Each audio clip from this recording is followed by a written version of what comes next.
कासगंज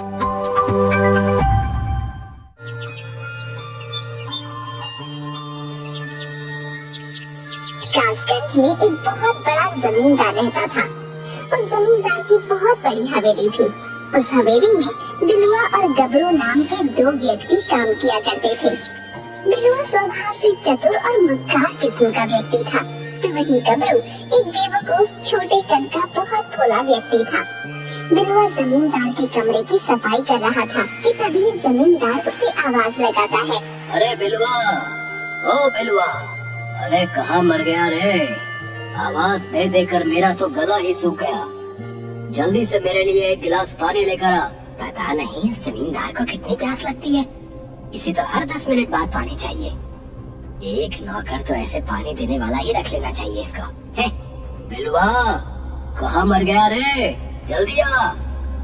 जी मालिक, जी मालिक, बस अभी आया। बिलुआ तुरंत एक गिलास पानी लेकर जमींदार के कमरे में पहुंच गया, मगर उसने देखा जमींदार पानी पी रहा था। मालिक, जब आपके पास पानी था तो आपने मुझसे क्यों मंगाया? बेवकूफ कहीं के, तुझे आवाज लगा लगा कर मेरा गला सूख गया। मुझे फिर गबरू को आवाज लगानी पड़ी। बिलुआ गबरू को गुस्से से देखता हुआ बड़बड़ाता हुआ वहाँ से चला गया। वो अंदर ही अंदर गबरू से बहुत जलता था। इस गबरू ने तो मेरा जीना हराम कर रखा है। हमेशा मुझे जमींदार के सामने बेइज्जत करने का बहाना ढूंढता रहता है। एक बार मौका मिला तो इसे अच्छा सबक सिखाऊंगा। शाम को बिलुआ अपना जल्दी जल्दी काम खत्म करके वहाँ से चल दिया। रास्ते में बिलुआ को कनुआ नाई मिल गया। अरे क्या हाल है बिलुआ भैया? आज कैसे गुस्से में चले जा रहे हो? लगता है जमींदार ने आज तुम्हें फिर से खरी खोटी सुना दी है। तुम्हें क्या करना भैया, तुम अपने काम से काम रखो। वो तो सब ठीक है बिलुआ भैया, लेकिन यहाँ इस तरफ काहे को जा रहे हो? तुम्हारा घर तो दूसरी तरफ पड़ता है ना। तुम्हें इससे क्या मतलब है? तुम्हारी जासूसी करने की आदत नहीं जाती। मैं जानता हूँ, जरूर चंपा से मिलने जा रहे होंगे। अभी अभी उसे ही मैंने देखा था पेड़ के पास। जब सब कुछ जानते ही हो तो पूछना जरूरी है। हम तेरे गांव के तुम्हारे शुभ चिंतक, किसी दिन चंपा के पिता को तुम्हारे बारे में पता लग गया ना, तो तुम्हारी चप्पलों से पीट पीट कर हालत खराब कर देंगे, बता रहे हैं। अरे ऐसा बिल्कुल नहीं होगा। मैं तुम्हें एक राज की बात बताता हूँ बिलुआ भैया। चंपा का चक्कर तुमसे नहीं बल्कि गांव के ही रईस जादे बिल्लू से भी चल रहा है। वो सिर्फ तुम्हें बेवकूफ बना रही है, बेवकूफ। वो तुमसे विवाह नहीं करेगी, बता रहे। कनुआ नाई की बात पर बिलुआ बुरी तरह से झुंझला गया। अरे वो मुझसे विवाह करे या ना करे, है तुम्हें इससे क्या? तुम अपने काम से काम क्यों नहीं रखते भैया? अब रास्ता छोड़ो मेरा, जाने दो मुझे। कनुआ नाई ने हंसते हुए उसका रास्ता छोड़ दिया और बिलुआ सीधा एक पेड़ के पास पहुंच गया, जहाँ पर चंपा उसका इंतजार कर रही थी। 1 घंटे से तुम्हारा इंतजार कर रही हूँ बिलुआ, और तुम अब आए हो जब मेरा घर जाने का टाइम हो गया है। अरे बड़ी मुश्किल से तो आया हूँ, वरना उस जमींदार का बस चले तो मुझसे 24 घंटे काम करवाए। बहुत बहाने हो गए। पहले ये बताओ, तुमने आज मुझसे वादा किया था तुम मुझे 9 लखा हार पहनाओगे। कहाँ है मेरा 9 लखा हार? तेरा दिमाग ठीक है चंपा? 9 लखा का हार तो तू ऐसे मांग रही है जैसे कि बाजार में 4-5 रुपए का बिकता हो। मुझे कोई मतलब नहीं बिलुआ, मुझे 9 लखा हार चाहिए, फिर चाहे तुम चोरी करके लाओ कि टाका डाल के। तू अच्छी तरह से जानती है चंपा कि मैं जमींदार के यहाँ पर काम करता हूँ, मैं कोई जमींदार नहीं हूँ। ठीक है, सोच लो, मेरे पीछे गांव का बिल्लू भी पड़ा हुआ है। मैंने तो सुन रखा है कि वो मेरे लिए 9 लखा हार भी लेकर आ गया है। 3 दिन की मोहलत देती हूँ तुम्हें। अगर 3 दिन में तुम हार लेकर नहीं देते हो ना, तो मैं बिल्लू से शादी करने की हामी भर दूंगी। हाँ। इतना कहकर चंपा वहाँ से चली गई और बिलुआ सर पर हाथ रखकर बैठ गया। अरे अब इसके लिए 9 लखा का हार कहाँ से लेकर आऊँ? तभी बिलुआ को गबरू आता दिखाई दिया। अबे कहाँ जा रहा है? इधर जंगल की तरफ है? मैं तो अक्सर खाना खाने के बाद जंगल की तरफ ही टहलने निकल जाता हूँ। सुबह जमींदार के सामने तो बड़ा आकर दिखा रहा था। जब उन्होंने मुझसे पानी मंगाया था तो तुझे क्या जरूरत थी उनके लिए पानी लाने की? उन्होंने मुझसे जब पानी मंगवाया तो क्या मैं उसे मना कर देता? आखिरकार मैं उनके यहाँ पर काम करता हूँ, वो मुझे तनख्वाह देते हैं। चुप कर, तेरा जमींदार का चमचा बना फिरता है। भगवान ने तो तुझे न शक्ल दी अच्छी है और न ही सूरत। एक तो तू काला, ऊपर से नाटा भी। पता नहीं जमींदार ने तुझमें ऐसा क्या देख लिया जो तुझे काम पर रख लिया। बिलवा की बात सुनकर गबरू उदास हो गया। अगर भगवान ने मुझे ऐसा बनाया है तो इसमें मेरी क्या गलती है बिलवा? भगवान कोई भी चीज बुरी नहीं बनाते, और जमींदार ने मुझे मेरी ईमानदारी और मेहनत देखकर काम पर रखा है, समझे? तो कहना चाहता है कि मैं ईमानदार नहीं हूँ? मैंने ऐसा तो नहीं कहा। तुम्हें मेरी हमेशा बुराई करते रहते हो, मेरे खिलाफ जमींदार के कान भरते रहते हो। मैं तो तुमसे कोई मतलब नहीं रखता। मैं तो किसी से भी नहीं बोलता कि तुम यहाँ चोरी छुपे सुखिया चाचा की बेटी चंपा से मिलने आते रहते हो। अच्छा, तो तुझे ये जलन है कि मैं चंपा से प्यार करता हूँ और तुझे चंपा घास तक नहीं डालती है? मैं तो ऐसा सोचता भी नहीं। सोचने से पहले अपनी शक्ल और अपना कद जरूर देख लेना, बदसूरत नाटा कहीं का। इतना कहकर बिलवा गबरू का मजाक उड़ाते हुए वहाँ से चला गया और गबरू उदास होकर जंगल की ओर चल पड़ा। अगले दिन गबरू जमींदार के यहाँ काम पर चला गया और बिलवा अभी तक काम पर नहीं आया था। गबरू हवेली के फर्श पर पोंछा लगा रहा था कि तभी जमींदार की पत्नी आशा गबरू के पास आकर बोली, अरे गबरू जरा इधर तो आओ, तुमसे बहुत जरूरी काम है। जी मालकिन अभी आया। मैं बिलवा का इंतजार कर रही हूँ, लेकिन लगता है वो तो नहीं आएगा। सुनो, ये सोने का हार है, पूरे 25 तोले का है। इसे गांव जाकर सुरेश सुनार को दे आओ और सुनो, संभाल कर ले जाना। मालकिन ये तो बहुत महंगा है। तुम्हें गिफ्ट नहीं कर रही हूँ, इस हार का कुंडल टूट गया है। मैंने सुरेश से बात कर ली है, उसको बोल दिया है कि तुम्हें भेज रही हूँ मैं इसी के साथ। इतना कहकर जमींदार की पत्नी वहाँ से चली गई और बिलवा ये सब कुछ चुपके से देख रहा था।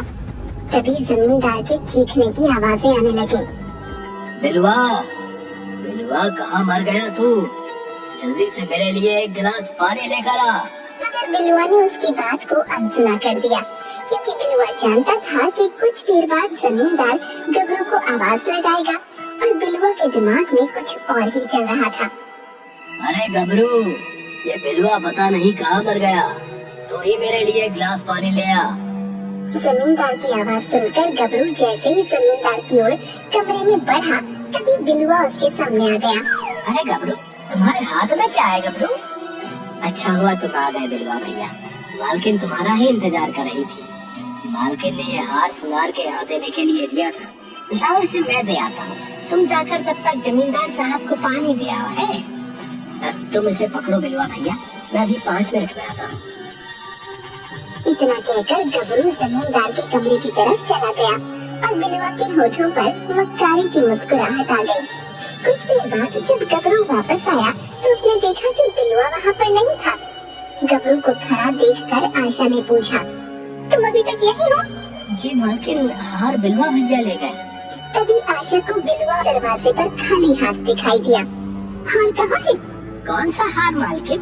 मैं तो अभी अभी आया हूँ। ये क्या बोल रहे हो बिलवा भैया? अभी अभी तो तुमने हार दिया था, पागल हो क्या? है मालकिन, मैं तो अभी अभी आपके सामने ही आया हूँ। आशा बुरी तरह से चीखने लगी, अरे सुनते हो, बाहर आओ, तुम्हारा ये लड़ेता गबरू तो चोर निकला। आशा की बात सुनकर जमींदार बाहर आ गया। क्या हुआ? क्यों कुत्ते की तरह भौंक रही है? मैं कुत्ते की तरह भौंक रही हूँ? कुत्ता तो तुम्हारा ये लड़ेता है, पूरे 25 तोले का हार हड़प गया। मैंने कुछ नहीं किया मालिक, मैंने वो हार बिलवा भैया को दिया था।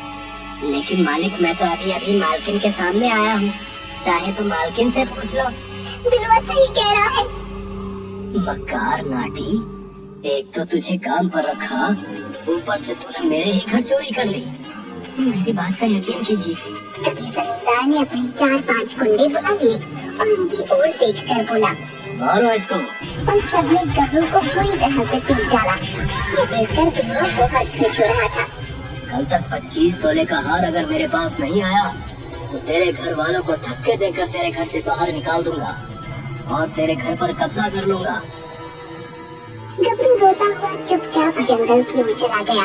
वो जंगल के तालाब किनारे बैठा रो रो कर अपने आप से बातें करने लगा। 25 तोले का हार मैं जमींदार को कहाँ से ला कर दूं? एक तो गाँव वाले वैसे भी मुझे बदसूरत और नाटा कहकर चिढ़ाते हैं, ऊपर से कल जमींदार मेरे घर वालों को घर से बाहर निकाल देगा तो मैं क्या करूँगा? मेरे जिंदा रहने का कोई हक नहीं है। इतना कहकर गबरू उस तालाब से छलांग लगाने ही वाला था कि तभी उस तालाब से एक धुआं उठा और एक बेहद भयानक चेहरे वाली चुड़ैल उसके सामने आ गई। चुड़ैल को देखकर गबरू बिल्कुल नहीं डरा। ये देखकर चुड़ैल को बड़ा आश्चर्य हुआ। ये तालाब मेरा है, मुझे देखकर अच्छे अच्छों की सिट्टी पिट्टी गुम हो जाती है। तुझे डर नहीं लग रहा? नहीं, क्योंकि तुमसे ज्यादा बदसूरत तो मैं हूँ। मुझे तुमसे डर क्यों लगेगा? किसने कहा कि तुम मुझसे ज्यादा बदसूरत है? गाँव वालों ने। चुड़ैल अपनी आंखें बंद कर लेती है और अपने जादू के जोर से गबरू के साथ हुई घटना को देख लेती है। तो तू मरना चाहता है?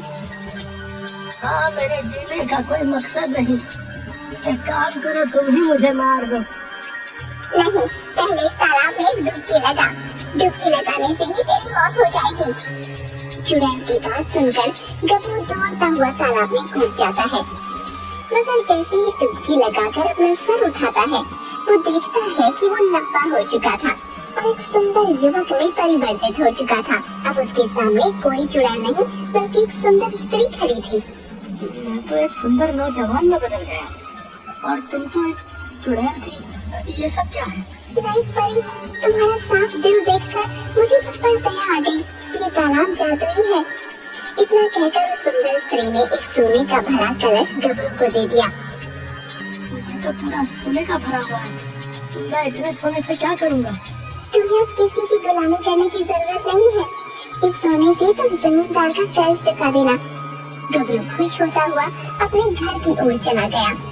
अगले दिन वो जमींदार के पास जाकर 25 तोले के बराबर सोना उसे दे आया। कुछ दिनों में गबरू ने जमींदार से बड़ी हवेली अपने गांव में बनवा ली और मुखिया की बेटी से उसका विवाह हो गया। ये देखकर बिलुआ अंदर ही अंदर जल भुने जा रहा था। वो चंपा को यही बता रहा था।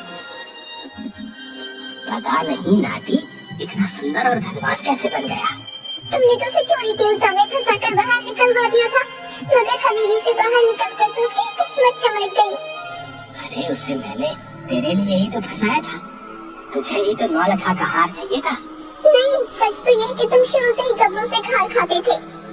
लेकिन तुमने ही तो कहा था चाहे चोरी करके लाओ, डाका डाल कर लाओ, है?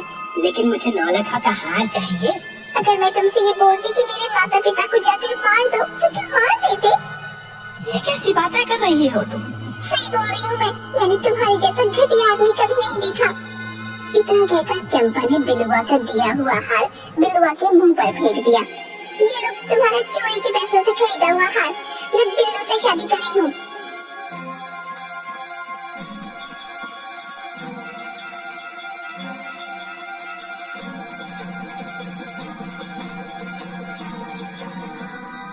बिलुआ, तो वो तू है जिसने गबरू जैसे अच्छे इंसान पर गलत इल्जाम लगाकर उसे जलील करवाया। मुझे तुझसे ये उम्मीद नहीं थी। इतना कहकर जमींदार ने वो हार बिलुआ से छीन लिया और अपने आदमियों से बोला, देखते क्या हो, कुचल डालो इसे, मार मार कर भरता बना दो इसका। बिलुआ अपनी जान बचाने के लिए उसी जंगल की ओर भागा जिस जंगल में गबरू गया था। जमींदार के आदमी जंगल के बीच अचानक रुक गए।